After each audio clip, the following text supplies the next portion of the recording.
Yo, how's it going everyone? It's me, Arctic. Today's video, we're going to be talking about how good elemental reactions are going to be getting in update 1.6. As you guys know from the developer patch notes recently, they announced that there's going to be some buffs to the damage that you're going to get from reactions like Swirl, Electro Charge, and other related Electro elements. Also, they're going to increase like Shatter damage, that kind of stuff, so that's going to factor into some things as well. But mainly what I wanted to talk to you guys about today is swirl reactions and electro charge and how good they're gonna get. But if you guys haven't subscribed, I'm on my way to 1.2k subscribers. It really helps me out a lot. But anyway, let's get back to the video. So basically what they announced is that they're gonna change the damage that you're gonna get from elemental reactions and also how elemental mastery works with your characters. So basically the changes are when a character reaches level 60 or above, the damage caused by major reactions, example electro charge, superconduct, overload, swirl, or shatter, will be increased. So we don't know how much exactly this is going to be increased by, but if it's increased by a substantial amount, that's going to be quite good. Now this is a one-time increase for level 60 or above characters, so as soon as you get to level 60 you're going to get a power spike for your comps like that. Secondly, they're also increasing the base damage absorption of all the crystallized shields. So that's minor, but it's going to help make you a little bit more tanky and when you're using Geo characters. So if there's really hard situations, you can get by with using Geo shields. So the third thing is the damage bonus provided by Elemental Mastery for major reactions will be increased. And so this seems to be only referring to the Electro-based elemental reactions and also the other Elemental Mastery things. However, this might also affect like Pyro and Vaporize. We don't know if it will yet, so we're gonna have to see exactly, but I'm pretty sure it's just Electro. Now in terms of what this will actually do, if you guys know that like Fischl is a character that is very good for Electro Charge comps, along with characters like Beto, and so basically with Electro Charge you're just getting lots of damage. The Tartaglia Fischl team comp is very strong already. So this is just going to boost it out even more, so Electro Charge is going to be quite good. Also characters like Mona and Beto can work in Electro Charge as well, if you don't want to go for a Mona Vaporize comp, which Electro Charge comp is better overall for DPS if you just want ease of use and also DPS in general right now, but it's only going to get better once these buffs actually hit. So let's take a look at my Fischl real quick. So my Fischl basically has good stats right here, and so what this is gonna lead me to is doing like damage with her Oz and that kind of stuff. However, the elemental reaction damage is going to come from her elemental mastery stat.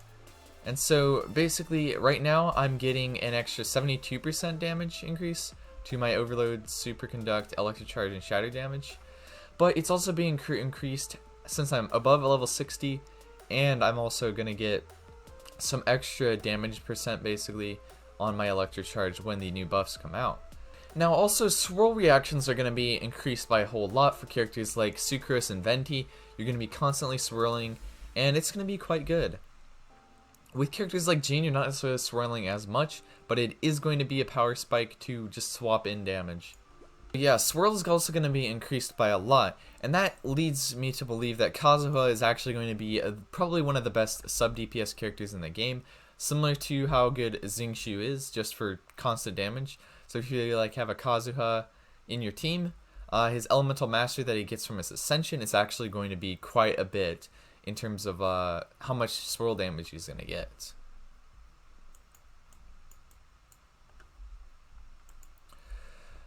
But overall, like I really like using Electro Charge comps with Tartaglia versus a Vaporize comp, because Vaporize, you're really only trying to target his ultimate for damage, and you're trying to get large amounts of damage, but you have to have teams that are built around setting that up. Some enemies in the game you can't set it up.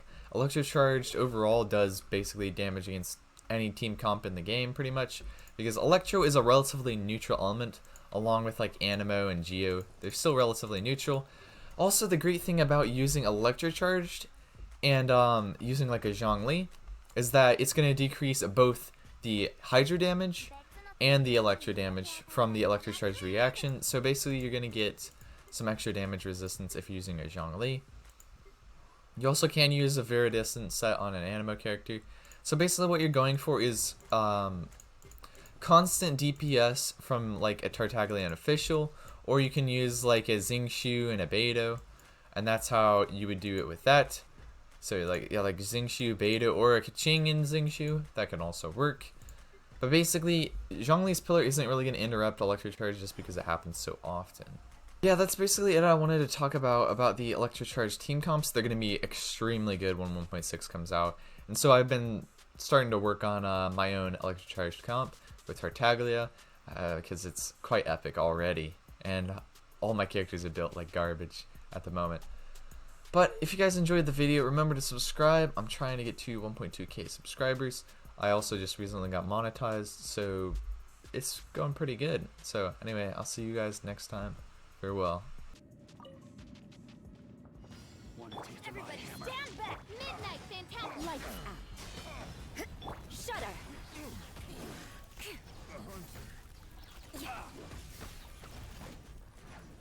We'll talk.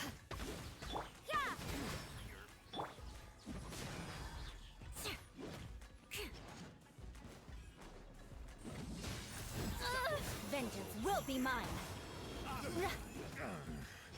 More speed! Crush! It's some fury. More speed!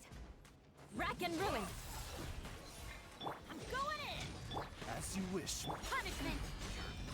You can't run! Flood of frost! Become a hunter.